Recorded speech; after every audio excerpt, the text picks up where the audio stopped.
Ben söylemem. Sevgililer gününde bir yüzük aldım. Tamam. Bunun haberi yok. Hacıkoy'dayız. Mehmet Tanhan'ın yanına geldim. O da bana dedi ki, bu ne dedi bu kutunun içinde? Dedim, yüzük. Açtık baktık, ben böyle yanıma koymuşum. Kanapeye. Böyle yanıma koymuşum, çekip gitti. Unutmuş yerinde. Unuttum orada. Çarşının ortasında. Çarşının ortası. Sen sevgililer günü ne yapacaksın? Eski belediye var Ya ya. biz gençliğimizden belli öyleyiz. Gençliğimizden belli öyleyiz. Hep alırsınız. Tabii. Hep. Takım elbise alırım. Sen şimdi- o yüzükle saati kim almış sana? Ben Ben şimdi, aldım. Sen mi aldın? Hangi günlerde aldın? ben sana? doğum gününde. Doğum günü olsun, yılbaşı olsun. Ben e, Kırklar evlenme- Yaylası'na kadar gittim arabayla. Evlenme yıl Hacıkoy'a dönümümüz gidiyorum. olsun. Akşamüstü. Maşallah. Maşallah, maşallah. Mehmet bir bana telefon etti dedi. Ahmet dedi sen dedi. Ben sigara için Yüzüğü burada bırakmışsın. Yapma ya dedim. Vallahi. Artık Kırklar Yaylası'nda döndüm tekrar geldim aldım. Eğer başkası o kutuyu görseydi alıp götürürlerdi. Kaç lira verdin sana yüzüğü? 800. Ha, pahalıymış. Bana bir yüzük almıştı. Yüzüğün örneğinde bir küpeyi görmüş sarıfçıda. Benim de 10 dakikam kaldı ki. Ya bunun haberi 10 yok dakikam ha. kaldı, ben Almanya'ya gideceğim. Valizlerim hazır. Hemen geldi, küpekleri kulağıma kendisi taktı.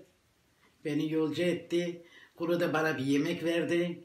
Çekiyor ha. Lokantaya götürdü. Çekiyor ha. Lokantaya götürdü, beni yolcu etti. Geldi. Biz böyleyiz Ankara'da, yani. havaalanında bıraktım geldim. Sen dedin şu evdeki mobilyayı sevgililer Sürpriz. gününde mi aldın? Yok, doğum günün müydü? Evlenme yıl dönümümüzdü. Evlenme yıl dönümü Aynı o aldı. gün evlenme yıl dönümümüzdü. Çok Karyola güzel, geldiği ha. gün. Ne güzel mobilya öyle. Belli yani Evet. evlenme yıl dönümü için oldu. Kalpli malpli. Kendi söyledi, ben bir şey demedim valla.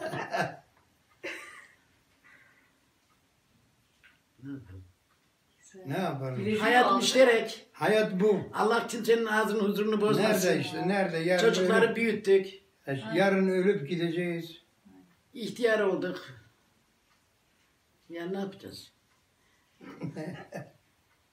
Kim bize bakacak? Söyle Nesrin. Şimdi bakıcılar çoğalmış. Ha kaynanama gelelim. O da çekilsin. Tamam. Hastaneye götürdüm.